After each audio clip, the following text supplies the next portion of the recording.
semuanya hari ini. Saya harap semuanya dalam keadaan baik ya, walaupun di saat ini kita masih ada dalam situasi pandemi COVID-19. Nah, di dalam video kali ini kita akan membahas tentang efek samping obat. Apa aja yang ada di dalam efek samping obat tersebut? Mulai dari apa sih efek samping obat itu? Apa bahaya dari efek samping obat? Bagaimana penyebab efek samping obat? Cara mengenali efek samping obat sampai pada contoh kasus dan penanganan efek samping obat tersebut. Ya.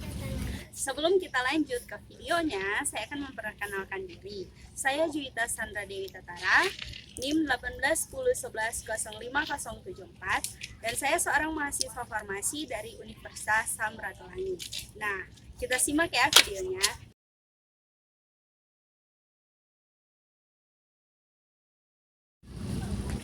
Yang pertama, apa sih pengertian dari efek samping obat ini?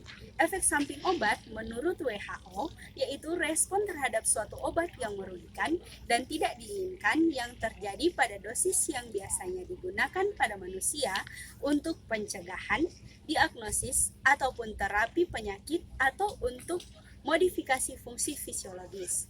Dan menurut saya pribadi, efek samping obat ini adalah kondisi yang muncul di luar efek dari pengobatan yang tidak diinginkan atau tidak diharapkan. Kondisi ini muncul dengan resep ataupun tidak memiliki resep pada kebanyakan obat.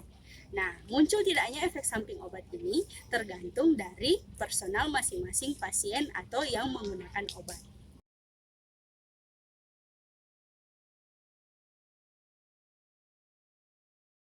Selanjutnya, bahaya dan penyebab terjadinya efek samping obat. Seperti kita ketahui bersama, efek samping obat yang terjadi dapat membahayakan si pasien.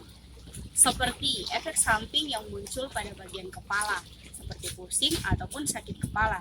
Pada bagian sistem pencernaan, seperti mual ataupun muntah. Dan pada bagian kulit, seperti gatal-gatal ataupun alergi. Efek samping obat ini jika tidak ditangani secara serius ataupun tepat, dapat membahayakan si pasien ataupun terjadi efek yang lebih serius. Selanjutnya, penyebab terjadi efek samping obat. Yang pertama, faktor dari si pasien tersebut. Ada faktor umur, genetik, ataupun riwayat penyakit dari si pasien. Faktor umur misalnya, pada pasien anak-anak ataupun bayi lebih khususnya, metabolisme tubuhnya belum sempurna, jadi efek samping yang terjadi dapat lebih besar. Sedangkan pada pasien geriatri ataupun lansia, efek samping yang terjadi dapat lebih serius karena fungsi tubuh yang sudah menurun. Seperti pada pasien yang menderita penyakit ginjal ataupun gangguan hati. Pasien-pasien ini memerlukan perhatian khusus karena jika tidak dilakukan secara tepat, efek samping yang terjadi dapat terjadi secara parah ataupun serius. Selanjutnya, faktor yang berasal dari obat. Mulai dari pemilihan obat, jangka waktu penggunaan obat, dan interaksi yang terjadi antara obat dengan obat ataupun obat dengan makanan. Pada faktor yang berasal dari obat ini, pemilihan obat sangatlah karena jika kita salah memilih obat sesuai dengan indikasi yang diperlukan, obat ini tidak akan bekerja secara efektif. Pada jangka waktu penggunaan obat, kita harus tahu bagaimana cara menggunakan obat tersebut. Apakah diminum sebelum makan ataupun sesudah makan, dan rentang waktu yang dibutuhkan itu bagaimana. Pada interaksi obat, interaksi obat ini dapat terjadi ketika kita mengkonsumsi lebih dari satu obat. Sebaiknya sebelum kita menggunakan obat agar kita terhindar dari efek samping obat ataupun kita dapat mencegah munculnya efek samping obat ini, konsultasikan lebih dahulu kepada tenaga medis seperti dokter ataupun apoteker agar supaya penggunaan obat kita dapat digunakan secara efektif. Ataupun cara lain yang dapat kita gunakan seperti bacalah dosis dan keterangan efek samping serta penggunaan obat pada leaflet ataupun pada kemasan bagian samping ataupun pada bagian belakang kemasan obat tersebut. Dan pahamilah apa yang menjadi tujuan dari pengobatan kita ataupun apa yang menjadi tujuan dari penggunaan obat kita. Untuk apa Gunakanlah obat tersebut dengan indikasi yang tepat agar tidak terjadi efek samping ataupun resiko terjadinya efek samping dapat kita tekan.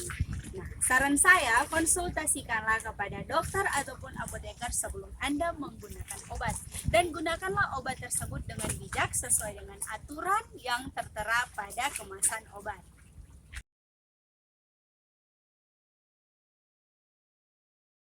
Contoh efek samping obat yang terjadi, misalkan obat antihipertensi yang menyebabkan pusing bahkan pingsan jika tekanan darah turun di bawah nilai normal, ataupun obat antikoagulan yang dapat menyebabkan stroke hemoragik jika terjadi pendarahan di otak.